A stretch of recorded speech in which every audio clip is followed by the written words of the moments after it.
วันที่22พฤษภาคม2025นี้อยู่ที่เลินโรงเรียนมศพันลาแผนกศึกษาธิการและกีฬาแขวงหัวพันได้สร้างขบวนการแข่งขันกีฬาเพื่อเป็นการคำนับรับตอนกองประชุมใหญ่ครั้งที่10ที่จะเปิดขึ้นในต้นเดือนมิถุนายน2025นี้อยู่ที่โรงเรียนมศพันลาโดยมีฐานมนทองเดียนติคุณหัวหน้าแผนกศึกษาธิการและกีฬาแขวงหัวพันมีบรรฐานคณะพักหากฐานแผนกศึกษาธิการและกีฬาเลขาคณะพักทางเก่าหน่วยพร้อมด้วยทีมนักกีฬาของ11ภาคส่วนเข้าร่วมฐานมนทองเรียนติคุณ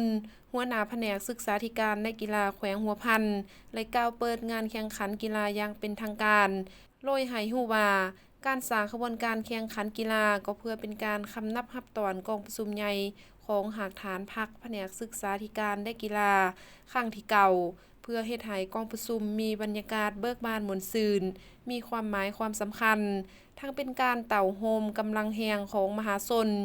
ยกสูงความหาวหาญตื่นตัวประกอบส่วนอย่างต่างหน้าในการพัฒนาตนเองและการจะตั้งให้เป็นแบบอย่างที่ดีตลอดระยะการแข่งขันเพื่อให้บรรลุไหลตามจุดประสงค์ขาดหมายท่านยังไหลเรียกร้องให้คณะรับผิดชอบและนักกีฬาจงยกสูงสติปัญญาความรับผิดชอบของตนรักษาไหลน้ำใจนักกีฬามีความเอื้อเฟื้อแผ่ฮู้ไหลฮู้เสียฮู้อภัยซึ่งกันและกันมีความสามัคคีและทางญาติไหลขันรางวัลที่ได้กำหนดไว้ซึ่งการแข่งขันกีฬามี2ประเภทคือบ้านทรงทรายมี8ทีม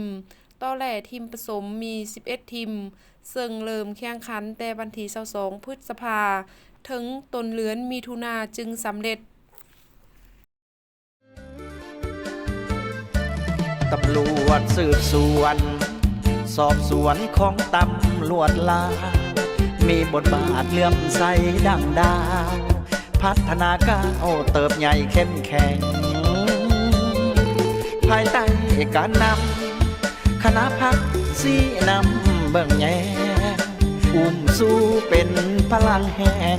สีทางสองแจ้งอยู่ทุกเวลาสืบสวนสอบหาบรรดาปัจจัยสาเหตุเกิดขึ้นไม่ทั่วประเทศทุกคง